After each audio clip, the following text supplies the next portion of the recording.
Hi friends, I'm Danielle and welcome to In Bloom.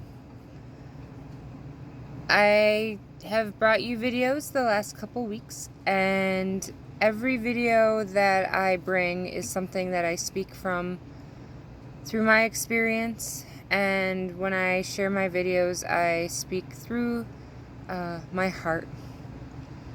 Today what I want to talk to you about is something that I've experienced through recently, and so it really comes from the heart. And it's not a super easy topic to talk about. So today I want to talk about self-care during heartbreak. I think right now in the world with things going on, many of us are experiencing heartbreak in many different ways. It may be through the loss of a job. It may be some big change that's coming and we weren't expecting it. I recently lost a friend through church. The neighbor's dog has cancer. The other neighbor lost a son. You may be experiencing heartache through the loss of a loved one. A really good friend might not be in your life anymore because it just wasn't the right time for either one of you.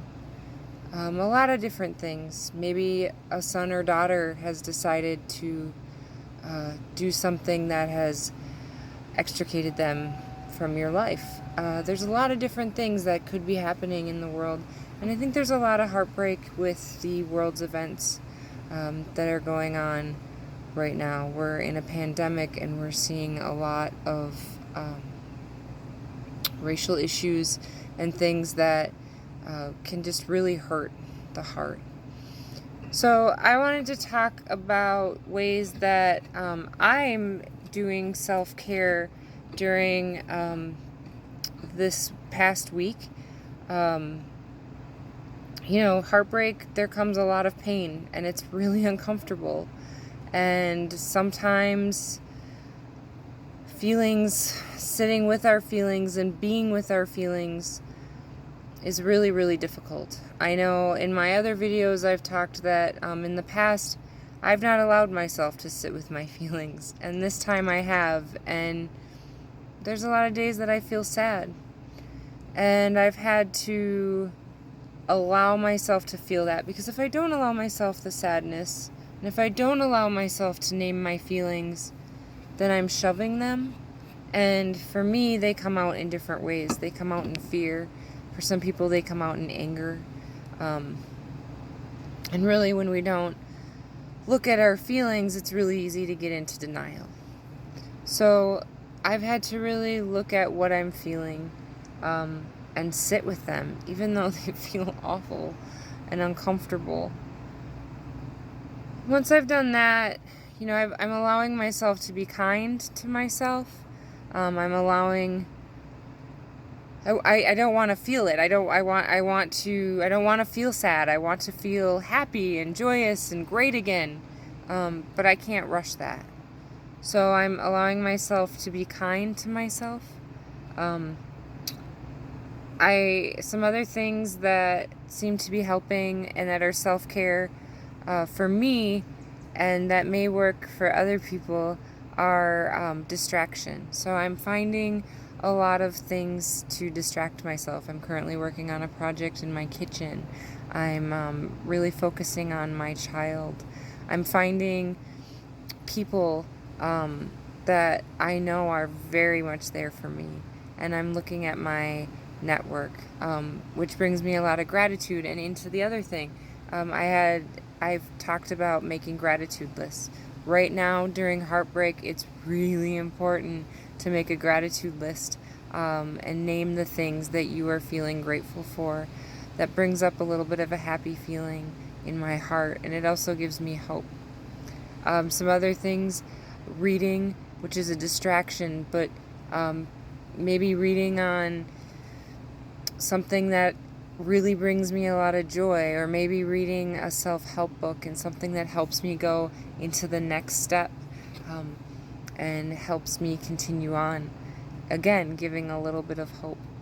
Some other things that are helpful are writing, or talking to somebody. Some people, including myself, externally process, which really talking to people, calling people. I ended up writing a list of all of the people that are there emotionally for me. That's given me gratitude. It's given me hope. I know who I can call on to talk to and feel that love. And sometimes during heartbreak, it's really hard for us to feel love, and it's really easy for us to get into this brain cycle that might be telling us we're not good enough, or might be telling us that the world is really awful and there's no hope and there's no good things. And doing these things that I'm kind of talking about, for me, are helping me see that there is hope. And I have a lot of things to be excited about. I wrote a list of things that I get to look forward to for the summer. If you're a spiritual person, praying, having something to turn the pain and the fear and the anguish over to, can be very, very, very helpful. Some other things, another thing I talked to in one of my videos is of being of service. Getting outside of your head, going and helping people, finding ways within your means that you can possibly give at this time, for me, shows me all of the things that I have to be grateful for, and shows me things in the world. It puts things in perspective for me. It helps me be really thankful for what I have, and it also gives me an opportunity to find joy. Going on a nature walk, doing lots of walks, looking at little things. I made a post about following a caterpillar. It brings me joy. It shows that there's something outside of myself. The last thing I wanted to mention is that's been really helpful for me is affirmations. Writing affirmations, putting them around your house. Next week my video is going to be about changing some of those negative things and turning them into affirmations. So I really hope you join me. Thanks for being here today, friends. I hope this was as helpful for you as it is for me. And please go ahead and subscribe so you can stay in tune with other videos. And if you liked this video, let me know by hitting the like button. You can find me on Facebook, on In Bloom, or Instagram, Self Love in Bloom. I'll see you guys next week.